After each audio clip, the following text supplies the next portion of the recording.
Mesdames, Messieurs, bonjour. Bonjour à tous. Bonjour à tous, chers amis, chers frères. Je suis Élisée Honta, analyste financier et économiste. Et je fais une présentation qui s'intitule Fallait-il construire le mémorial de Thomas Sankara? Faut-il construire le mémorial de Thomas Sankara?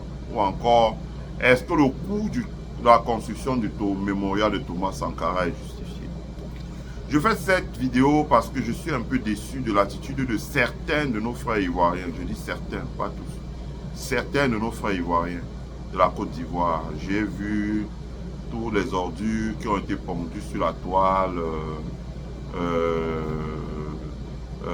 Comme quoi, au lieu de construire des écoles, des hôpitaux, donner des bourses aux enfants en Côte d'Ivoire, au Burkina Faso, le Burkina Faso va injecter 177 milliards pour construire un mémorial à la gloire de Thomas Sankara. Bon, mon frère Ouattara Diamant et un de mon frère camerounais aussi, Ser Patreus, comme quoi Camerounais et Ivoiriens se ressemblent parce que ils aiment bien mettre leur bouche dans ce qui concerne les autres. Parce que je sache, Houphouët-Boigny a englouti près de 1000 milliards dans la construction de la basilique d'Abidjan. Je ne sais pas, la basilique, ça a été conçu pour qui? Dans un pays, il y a des catholiques, il y a des musulmans. Pourquoi ne mettrons pas aussi 1000 milliards dans une mosquée? La basilique, ça sert à quoi? Qui visite ça? C'est un éléphant blanc, pour parler simplement. Mais que je sache, je n'ai jamais vu un de ces Ivoiriens, même mon frère Diamant lui-même, lever le petit doigt pour critiquer la construction de cette basilique. Je ne l'ai jamais vu. Il ne le fera jamais. D'ailleurs, il s'opposera à tous ceux qui essaient de critiquer cette basilique. C'est Patriot, lui qui est camerounais. Si lui cherche les éléphants blancs, on peut lui en montrer. Combien a-t-on dépensé pour construire la statue de la réunification, les avenues X ou Y, les grands immeubles qu'on a construits à Yaoundé, qui ne sont pas occupés, ça représente combien d'écoles? Les locations d'avions, les champagnes importés à la présidence, tout ça, ça représente combien de milliards? Est-ce qu'il a déjà regardé le budget de la présidence de la République au Cameroun? Si on divisait ce budget-là par 3 seulement et qu'on prenait un tiers, parce qu'on fait des économies, le reste là pourrait construire combien d'écoles? Donc, il faut que les gens se mêlent un peu de ce qu'ils regardent. Ça, c'est le premier point dans cette affaire.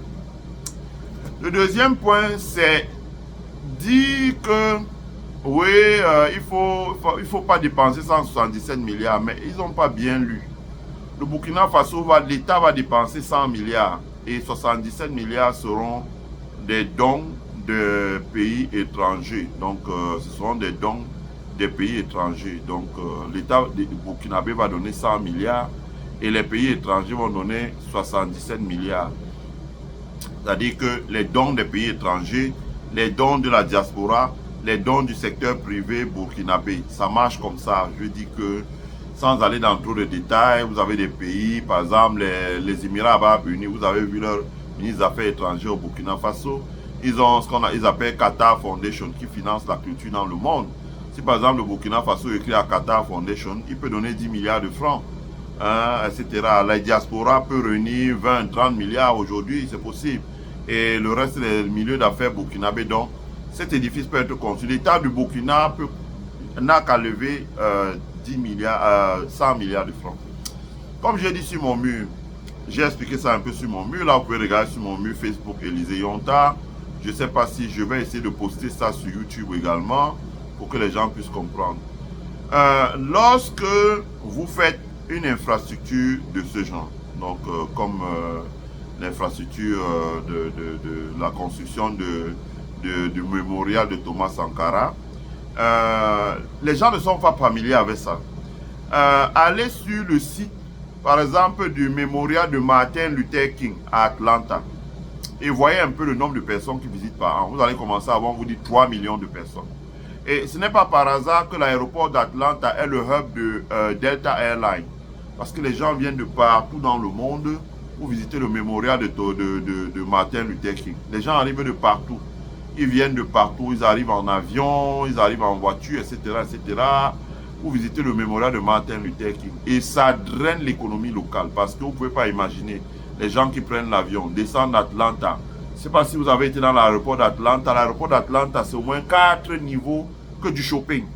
Des boutiques, des magasins, plein. Et d'ailleurs, j'admire parce que toutes ces choses-là sont tenues par nos frères noirs. Et ils vendent des articles d'un niveau de qualité vraiment exceptionnel. L'aéroport d'Atlanta, donc vous avez toutes ces choses-là, les gens s'arrêtent pour faire du shopping. Vous avez des trains qui vous déplacent d'un point à l'autre, d'un quai à l'autre, c'est des trains automatiques. Ça arrive tous les 2 minutes. Donc, si vous avez raté un train 2 minutes après un autre qui passe, 2 minutes après un autre qui passe dans les deux sens. Voilà. Et une bonne partie des gens qui arrivent donc dans cet aéroport, c'est parce qu'ils vont visiter le mémorial de Martin Luther King. Donc, vous pouvez deviner les hôtels, vous pouvez deviner les transports par limousine, vous pouvez deviner les Uber, vous pouvez deviner les restaurants, vous pouvez deviner les objets d'art, les objets dérivés. Bon, aujourd'hui encore, il y a d'autres choses. Avec l'arrivée des studios comment on appelle, de celui qui joue Madia là, donc ça a augmenté, ça a intensifié l'économie dans Atlanta en Georgie. Pour dire quoi? Pour dire que quand vous regardez à peu près Atlanta, c'est la même configuration au Burkina Faso. Atlanta, c'est le siège du film noir, hein, etc. Le Burkina Faso, c'est aussi un grand lieu de la culture, avec le FESPACO qui a lieu à Ouagadougou. Voilà, premièrement.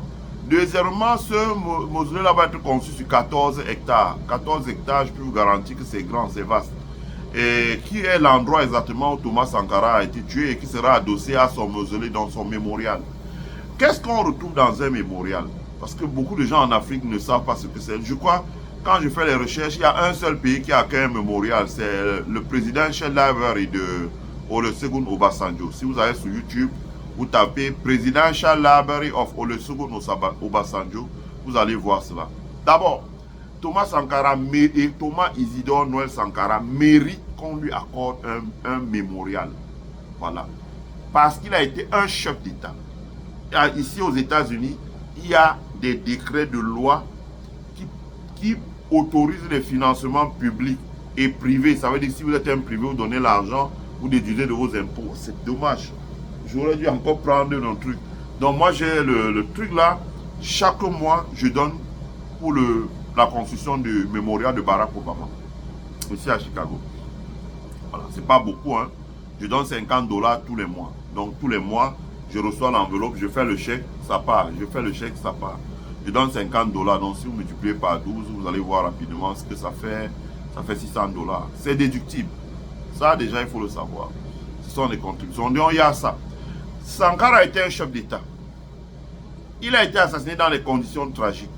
Et quand on fait son bilan, il a bien travaillé, sauf la gauche, la droite et le centre français qui, tous coalisés, tirent sur Thomas Sankara. Pour des raisons qui sont bien propres à eux. Nous ne connaissons pas lesquelles, mais en tout cas qui sont bien propres à eux. Mais Thomas Sankara a très bien travaillé. Il a fait du bon travail, comme pour dire facilement. Il a fait du bon travail. Et il a fait du bon travail et il est mort dans des conditions tragiques. Ça veut dire que le décès de Sankara a divisé les Burkinabés. A divisé les Burkinabés. A laissé des plaies dans le cœur des gens. Et en construisant un mémorial à la gloire de Thomas Sankara, on règle la question du traumatisme que la jeunesse africaine a subi. Moi, je me rappelle, on avait tué Sankara. Je vous garantis qu'on avait des professeurs qui n'avaient pas donné cours. Les Tchadjs, M. Tchadj qui sont décédés aujourd'hui, n'ont pas donné cours. Ils ne sont pas venus. Les gens étaient affectés. Moi-même dans la famille, je connais des tonnes de Sankara, ouais. Des gens, des non-Sankara, parce que ça avait fait mal à beaucoup de personnes. Donc, l'assassinat de Thomas Sankara, il est mort, il a été tué. Ça, c'est important. Donc, Thomas Sankara a perdu la vie, il est mort, il a été tué. Et ça a laissé un traumatisme. Et je pense que pour le mémorial permet de reconstituer son histoire. Ses discours, ses photos. Quand vous arrivez dans un mémorial, vous voyez les discours, vous voyez les photos, vous voyez ce qu'il a utilisé. Par exemple, s'il avait la Renault 5, la Renault 5 va être retrouvée, lavée, repeinte, mise au mémorial. S'il avait son pistolet, s'il avait sa guitare, s'il avait les vidéos, s'il y avait, quand vous entrez dans un mémorial, beaucoup de choses, des articles qui lui ont appartenu quand il était bébé. S'il y a encore des témoignages de ses parents, de sa femme, vous retrouvez toute une galerie. C'est une sorte de Walt Disney de Thomas Sankara. Et quand vous entrez là-bas en partant, donc pour ceux par exemple qui ont visité les mémorials de Martin Luther King, de Ronald Reagan, etc., quand en partant, vous emportez avec vous des produits dérivés, les t-shirts, les casquettes, des trucs pour boire, etc., beaucoup de choses. Des plats en inox, en porcelaine, il y a beaucoup de choses. Vous avez plus de 2000 articles. Voilà. Donc, comme j'ai expliqué sur mon mur, donc, quand je dis ça pour dire qu'il y a nécessité de construire un mémorial à Thomas Sankara, première chose. Deuxième chose, sur les 177 milliards à mobiliser, l'État du Burkina Faso n'en sortirait que 100. D'où la question, je vais essayer de faire ça simple, pour ne pas vraiment vous fatiguer avec les calculs, les formules financières, le capital budgeting. La question quand on est dans un projet comme ça, c'est de savoir si le cash flow projeté par exemple sur 30 ans, qui est la durée qu'on construit une infrastructure comme ça avant de commencer à faire les rénovations, etc. Si le cash flow qui est projeté sur 100 ans peut permettre d'amortir l'infrastructure qui a coûté 177 milliards. Bon.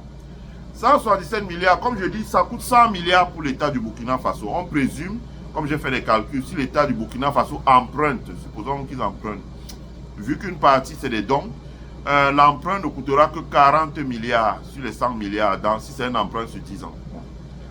L'emprunt, donc ça fait 140 milliards pour l'État du Burkina Faso. La question maintenant, c'est ce qu'on dit dans le capital budgeting, la projection de cash flow. Donc la projection de cash flow veut dire quoi? C'est que qu'est-ce que ça va générer là? Ça va générer par exemple, ça va générer le touriste qui arrive au Burkina Faso. Les touristes arrivent au Burkina Faso. J'ai fait un calcul sur mon mur en prenant l'hypothèse que le touriste dépense 1 million. C'est normal. Si vous arrivez au Burkina, par exemple, vous y êtes pour 10 jours, ben, vous aurez payé le billet d'avion, par exemple, disons 300 000. 10 jours, si vous dépensez 25 000 francs par jour, ça fait 250 000, donc ça fait 550 000. 550 000, le restaurant, si vous mangez par jour, qu'est-ce que je dis, 300 000 pour le billet d'avion. Si l'hébergement vous coûte par exemple, disons 15 000 par jour, ça fait 10 jours, 150 000. Si vous mangez par exemple à 10 000 francs par jour, ça fait 100 000, ça fait 250, donc ça fait 550 000, il vous reste 450 000. 450 000 maintenant, si vous décidez d'aller 2 fois vous recréer dans une fête, dans un espace, etc., ça fait 100 000. Il reste 350 000. 350 000, vous offrez des articles souvenirs. Nos parents voyageaient en Afrique, on voyait comment ça se passait. Parce que quand ils rentrent à la maison, les gens, qu'est-ce que tu as ramené? C'est ça qu'on leur pose. Donc, il faut des objets souvenirs. Oh, je t'ai ramené ce t-shirt, je t'ai ramené ceci. On ramenait des articles qu'on mettait au salon, des calebasses, des choses comme ça, toutes ces choses-là, des articles de décoration. Donc, ça absorbe le reste. Donc, ça peut prendre 1 million. Et j'ai pris vraiment l'hypothèse minimale. J'ai dit 100 000. Après, quelqu'un m'a corrigé, m'a dit que non, en temps normal même, quand il n'y a pas ça, il y a 200 000 personnes qui venaient au Burkina. Ok, prenons la base de 200 000. Ça fait 200 milliards. 200 milliards, si vous multipliez par 30 ans, ça fait 6 000 milliards. 6 000 milliards, l'État a tous les moyens d'imposer une taxe de 10%. De 10% seulement. Pas beaucoup. 10% seulement. C'est-à-dire, même si c'est la TVA ou tout ça, ça taxe sur le chiffre d'affaires. C'est le cas aux États-Unis. Dans les villes comme New York, Los Angeles, tout ça, c'est 10%. 10%, ça veut dire que sur 30 ans, l'État va percevoir 600 milliards. C'est comme ça qu'on fait les calculs. Quand on va percevoir 600 millions, on regarde, est-ce que la projection de cash flow sur 30 ans est supérieure au coût du projet? La réponse est oui. On récolte 6 000 milliards, à supposons même que le coût total du projet, c'est 200 milliards. Donc, il y a un surplus de 400 milliards pour l'État. Donc, le projet vaut la peine d'être réalisé. Deuxièmement, là, je vous ai parlé de l'impôt que l'État peut prélever sur le chiffre d'affaires. Ensuite, vous avez les micro-entrepreneurs, c'est-à-dire que les artisans qui vont travailler, produire du faso d'Anfani à l'effigie de Sankara, produire des produits dérivés. Ce que l'État doit tout faire, c'est d'empêcher que les produits dérivés qui soient là soient importés de l'étranger. Il doit bloquer ça par tous les mois, et il le fera d'ailleurs. C'est dans le cahier des charges, les gens qui ont donné des contributions, Ça, le gouvernement burkinabé a pris. Il faut être centré sur les artisans de l'AES, du Niger, du Mali, du Burkina, qui produisent localement. Et donc là-dessus, quand l'État prélève 10%, prélève l'impôt sur le revenu, même, c'est-à-dire que les impôts que payent les micro-entrepreneurs, ça veut dire les artisans, payent les travailleurs du secteur de l'hôtellerie et du tourisme, payent etc., etc., etc. Tout ça, ça fait 20 000, ça fait, paye les travailleurs du secteur du tourisme, paye les entrepreneurs, paye les emplois, etc., etc. Tous ces impôts-là, ça fait environ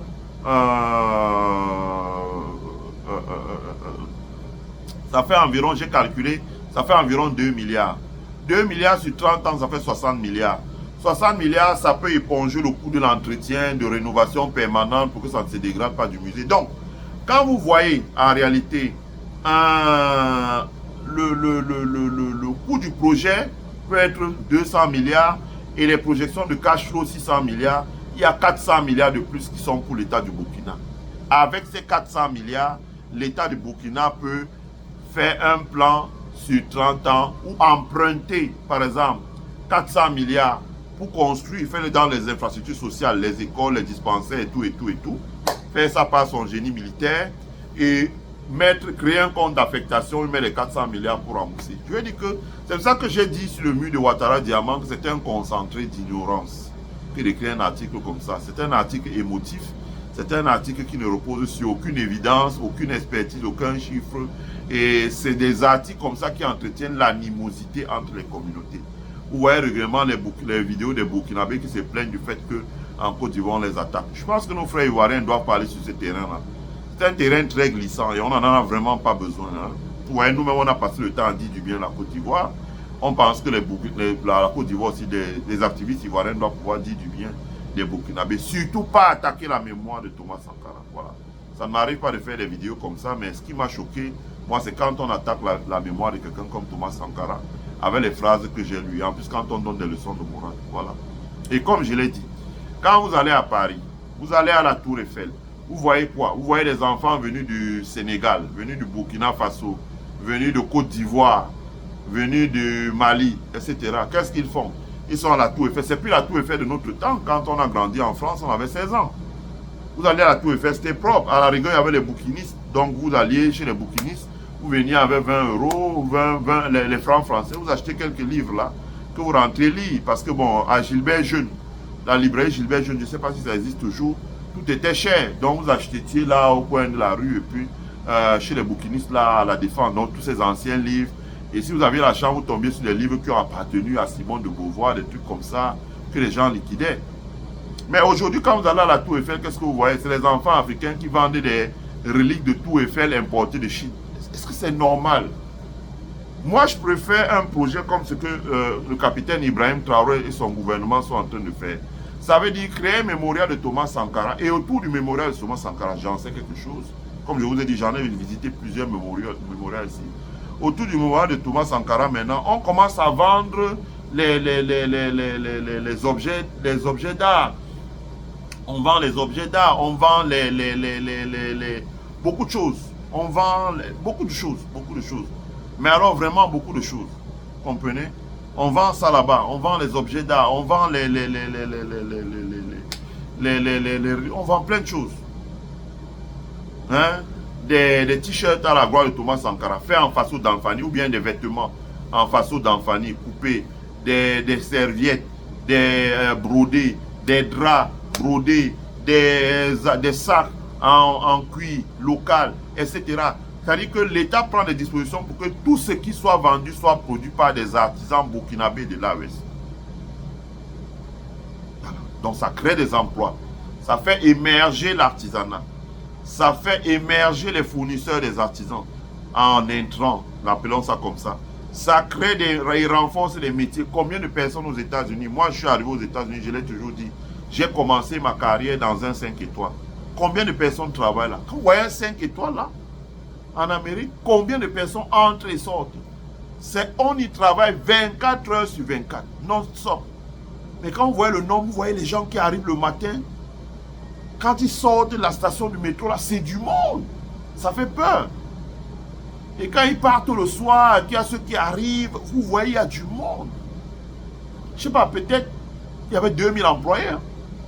Entre les banquets, les housekeeping, les bell service, les front desk, les engineering, inspection, tous ces départements-là. Parking, et puis les gens qui travaillent dans les bureaux, food and beverage, trésorerie, tout ça, tout ça. La cuisine, in-room dining, toutes ces choses-là. Je dis près de 2000 personnes, c'est impressionnant. Donc les métiers comme ça vont émerger. L'hôtellerie, l'hébergement même à domicile, genre Airbnb, le transport par taxi, le transport urbain. Et en plus, comme ils sont en train de mettre la propriété dans la ville de Ouagadougou, ça va être une ville propre. Le transport, les restaurants, les lieux de récréation, non? Les boîtes de nuit, les fêtes, voilà, en public, les expositions de nourriture, de tout ce que vous voulez, etc., etc., etc. L'animation, le ministère de la Culture au Burkina est capable de créer. Moi, il faudrait que vraiment je prenne le temps d'aller à School of Culture ici, là, où montrer beaucoup de choses. Il forme les gens. J'avais déjà fait ça, non? Quand j'étais allé à Market, je vous avais montré où on forme tous les gens qui créent des compagnies de spectacles ici aux États-Unis. Je vous avais montré là. Il y a une école là où on les forme. On les forme. Donc, quand ils sortent de là, ils savent créer des spectacles, faire du pricing. Donc, un endroit comme ça doit être autant où on fait des représentations tous les jours que Dieu a créé. Quand la météo le permet. Donc, tout ça, ça génère l'activité économique. Si vous voulez, l'activité économique n'est pas que matérielle, elle est aussi immatérielle. Et tout cet aspect immatériel doit se faire autour du au mémorial Thomas Sankara. Les conférences, les expositions sur les livres, les conférences de sciences politiques, etc., etc. Quand vous vivez dans une ville ici aux États-Unis, vous ne pouvez pas déprimer. Si vous déprimez, c'est que vous avez envie de déprimer. Parce qu'il y a tellement de choses à faire. Si un samedi soir, vous avez envie de vous amuser, et que vous n'êtes pas un fan de... Vous allez regarder le cinéma, vous allez regarder une représentation d'un artiste, vous allez regarder des concerts, vous allez regarder... Vous tapez un peu là, events, vous voyez, il y a près de 2000 events, un samedi, un week-end. Ça se fait. Par exemple, quand vous regardez la librairie de Barack Obama, Southside, ça va apporter des milliers d'emplois. C'est de ça qu'il s'agit. C'est de ça qu'il s'agit. Et l'argent que ça va générer, l'État du Burkina peut dire, bon, après mes calculs, ça va me générer, pardon, ou bien j'ai investi 200 milliards, mais ça va me générer sur 300, 600 milliards. Alors, il peut faire un premier emprunt de 400 milliards. Ils savent que, bon, après 15 ans, peut-être je vais rembourser ça. Après, ils font un autre emprunt encore. Et ils utilisent ça maintenant pour construire les écoles. Je vais parler dans toutes les techniques que la corporate finance utilise et qu'on peut appliquer ça à la comptabilité nationale des pays. Le discount cash flow, les projections de cash flow, etc. etc. Donc, franchement, pour que les gens se retiennent un peu, c'est trop tendu là dehors. On n'a pas besoin de ça. Donc, je fais cette vidéo pour dire que le gouvernement du Burkina, quand on a un peu de la technicité au bout des doigts, comprend qu'il a tout à fait raison d'implémenter ce projet et que ce n'est nullement un éléphant blanc. Voilà. Je remercie tous ceux qui ont suivi ma vidéo. Je vous remercie sincèrement. Je vous prie de mettre un like sur la vidéo et de la partager sur votre mur. Abonnez-vous, invitez vos amis à s'abonner et surtout souscrivez au membership pour soutenir le développement de notre chaîne. Prenez soin de vous. Bye.